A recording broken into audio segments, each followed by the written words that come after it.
যদি আমি তোমায় বলি আজ পর্যন্ত আমরা যাকে ভগবান শিব ভেবে পূজা করে এসেছি সে আসলে কোনো ভগবানই নয়, সে এমনই এক এলিয়ান যে হাজার হাজার বছর ধরে তার অলৌকিক শক্তির মাধ্যমে গোটা পৃথিবীকে একটা সুরক্ষা কবচে বেঁধে রেখেছে। আর এই রকম কথা শোনার পর তোমার প্রথমেই মনে হবে আমি কোনো অবাস্তব কথা বলছি, কিন্তু না, এই পৃথিবীতে আজ পর্যন্ত যেই সব জায়গায় এলিয়ানদের অস্তিত্বের বিন্দুমাত্র প্রমাণ পাওয়া গেছে সেই সব জায়গার মধ্যে কৈলাস পর্বত হলো সব থেকে অন্যতম একটি জায়গা। আর কম বেশি আমরা সবাই জানি এই কৈলাস পর্বতই হলো ভগবান শিবের মূল বাসস্থান এবং বিভিন্ন পৌরাণিক তথ্য অনুযায়ী ভগবান শিবের মতো এই কৈলাস পর্বতেরও কিন্তু কোনো জন্ম ও মৃত্যু নেই। আর তাই তো এই কৈলাস পর্বতকে নিয়ে একাধিক পর্বতারোহী সহ বিভিন্ন বিজ্ঞানীদের কিন্তু একটাই মতামত, আর সেটা হলো হাজার হাজার বছর আগে যখন আজকের এই আধুনিক সমাজ এলিয়ানের নামও শোনেনি ঠিক তখন থেকে এই কৈলাস পর্বতের উপরে একাধিক ইউএফওর আনাগোনা লেগেই থাকতো। আর তাছাড়াও কিছু কিছু দিগ্গজ বিজ্ঞানীরা তো এটাও বলেন যে এই রহস্যে ঘেরা কৈলাস পর্বতের নিচেই রয়েছে গোটা এলিয়ানদের একটা শহর, আর যেটার প্রমাণ কোনো না কোনোভাবে হাজার হাজার বছর আগে বিভিন্ন পৌরাণিক তথ্যতেও পাওয়া যায়। এবং সেই সব তথ্য থেকে আজ এমনই কিছু অবিশ্বাস্য তথ্য জানতে চলেছি যেগুলো আগে তোমার শুধু কাল্পনিক বলেই মনে হতো। তো চলো ভিডিওটা শুরু করা যাক। আর এই ভিডিওটা তোমার যদি 1%ও ইনফরমেটিভ মনে হয় তাহলে দয়া করে চ্যানেলটিকে সাবস্ক্রাইব করে দিও।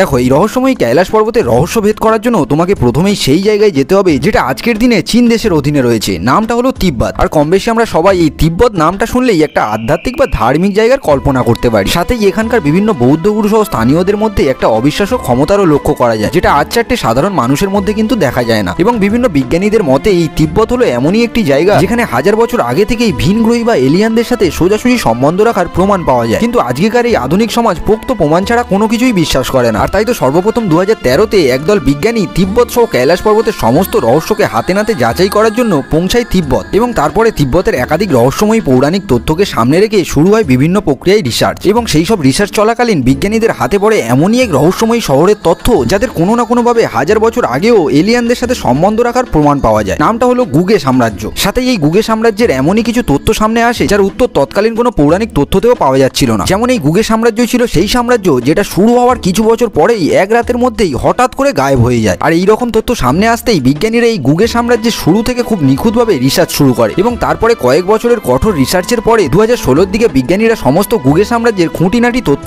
খুঁজে বের করে। আর সেই সব তথ্য অনুযায়ী জানা যায় যে 10 থেকে 14 শতাব্দীর মধ্যে এই গুগে সাম্রাজ্য শুরু হয়। সাথে এটাও জানা যায় গুগে সাম্রাজ্যের প্রথম শাসক তার সাম্রাজ্য তৈরি করার জন্য কৈলাস পর্বত থেকে 3-4 কিলোমিটার দূরে বরফে আচ্ছন্ন একটা জায়গা নির্ধারণ করে এবং পরে সেখানে সে নিজের গোটা সাম্রাজ্যও গড়ে তোলে। কিন্তু সেই সাম্রাজ্যের আশেপাশে দুর্গম আবহাওয়ার কারণে গুগে সাম্রাজ্যের পতনটা ছিল নিশ্চিত। তাই তো তৎকালীন রাজতান্ত্রিক সময়েও অন্য কোনো দেশের রাজারা এই গুগে সাম্রাজ্যের দিকে ঘুরেও দেখতো না। কারণটা ছিল এই গুগে সাম্রাজ্যের দুর্গম আবহাওয়ার মধ্যে অবস্থানের কারণে। কিন্তু উল্টো দিকে 15 শতাব্দী আস্তে আস্তে এই গুগে সাম্রাজ্য সফলতার উচ্চ শিখরে পৌঁছে যায়। যেখানে দুর্গম আবহাওয়ার কারণে মানুষের বেঁচে থাকাই একটা বড় ব্যাপার ছিল, সেখানে গুগে সাম্রাজ্য সময়ের সাথে সাথে লক্ষাধিক জনবসতির একটা সাম্রাজ্য গড়ে ওঠে। সাথেই তৎকালীন সময়ে অবিশ্বাস্যভাবে এই গুগে সাম্রাজ্যে ব্যাপকভাবে সায়েন্স এবং বিভিন্ন অত্যাধুনিক টেকনোলজিরও প্রভাব দেখা যায়। এবং এক সময় কোনো রাজা যখন এই গুগে সাম্রাজ্যের দিকে ঘুরেও দেখতো না, আর গুগে সাম্রাজ্যের এইরকম অবিশ্বাস্য সফলতার পরে এখন সেই সব রাজাদেরই এবার কুদৃষ্টি পড়তে থাকে এই গুগে সাম্রাজ্যের উপরে। সাথে 16 শতাব্দী আস্তে আস্তে বেশিরভাগ দেশের রাজারাই এবার গুগে সাম্রাজ্যের সফলতার রহস্য জানতে তাদের দিকে বন্ধুত্বের হাত বাড়িয়ে দেয়। আর গুগে সাম্রাজ্যের সফলতার পিছনে প্রতিটি গুগেবাসীর কিন্তু একটাই বক্তব্য ছিল, আর সেটা হলো আজ তারা যতটা সফলতা লাভ করেছে তা শুধু সাম্বালা নাগরীর লোকেদের জন্যই। এবং শুনলে অবাক হবে, হিন্দু ও বৌদ্ধ পুরাণ অনুযায়ী এই সাম্বালা নাগরী হলো সেই জায়গা যেখানে সমস্ত দেব দেবীদের বাস ছিল। আর তাছাড়াও হিন্দু ধর্মের বিষ্ণু পুরাণ অনুযায়ী কালিযুগে ভগবান বিষ্ণুর দশম অবতার কালকি অবতারেরও জন্ম এই সাম্বালা নাগরীতেই হওয়ার কথা লেখা আছে। এবং অন্যদিকে যেসব রাজারা গুগে সাম্রাজ্যের সাথে বন্ধুত্বের সম্পর্ক স্থাপন করতে চাইছিল তাদের মধ্যেই একজন ছিল লাদাখের রাজা, যে বন্ধুত্বের আড়ালে গুগে সাম্রাজ্য আক্রমণের ষড়যন্ত্র করতে থাকে। আর তাদের লক্ষ্য ছিল একটাই, এই গুগে সাম্রাজ্যের লোকেদেরকে বন্দী বানিয়ে তাদের অবিশ্বাস্য জ্ঞান এবং শক্তিকে নিজেদের সুবিধার্থে কাজে লাগানো। এবং দেখতে দেখতে আনুমানিক 1673 সালের এক রাতে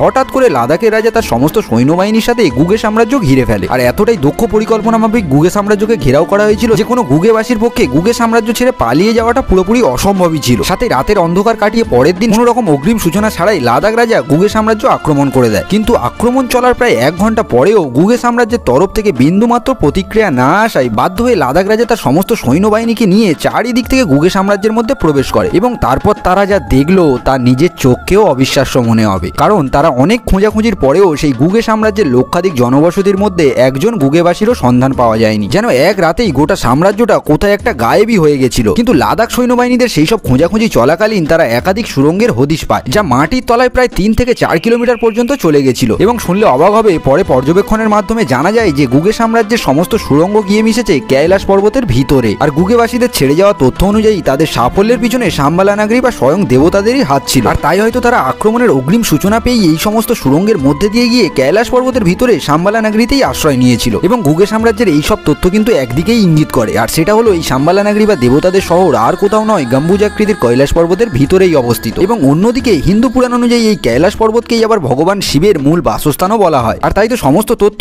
কোনো না কোনোভাবে এটাই ইঙ্গিত করে যে কৈলাস পর্বতের সাথে দেবতাদের কোনো না কোনো সম্পর্ক তো অবশ্যই আছে। তাই তো আর 4টে পর্বতের মতো কৈলাস পর্বত কিন্তু একদমই একটি সাধারণ পর্বত নয়। এখানে এমনই কিছু দৈবিক শক্তির প্রমাণ পাওয়া যায়, যার ফলে 2024-এ এত অ্যাডভান্স টেকনোলজি থাকা সত্ত্বেও আজ পর্যন্ত কোনো ব্যক্তি কিন্তু কৈলাস পর্বতের শিখরে চড়তে সক্ষম হয়নি। আবার অন্যদিকে জনপ্রিয় এক্সপ্লোরার নিকোলাস রোইরিজ 1929 সালে তার বই অ্যালটাই হিমালয়াতে বলেন তিনি নাকি 5ই আগস্ট 1927 সকাল 9:30টার দিকে কৈলাস পর্বত থেকে একটা ইউএফওকে উড়ে আকাশের বুকে মিশে যেতে দেখেন। সাথে বিভিন্ন বিজ্ঞানীদের মতে তারা কৈলাস পর্বতের আশেপাশে একাধিকবার ইউএফও বা এলিয়ানদের অস্তিত্বের প্রমাণও পায়। কিন্তু কৈলাস পর্বতের যেহেতু 90% অংশ এখনো আনএক্সপ্লোরড বা অপরীক্ষিত আছে, তাই তো কেউ আজও পোক্ত প্রমাণ সঠিকভাবে জোগাড় করতে পারেনি। বাকি এই ব্যাপারে তোমাদের কি মতামত কমেন্টে অবশ্যই জানিও। আর সবশেষে সারে বলো হর হর মহাদেব। এখানেই শেষ হলো আজকের গল্প, আবার খুব তাড়াতাড়ি দেখা হচ্ছে। সারে বলো জয় শ্রীরাম।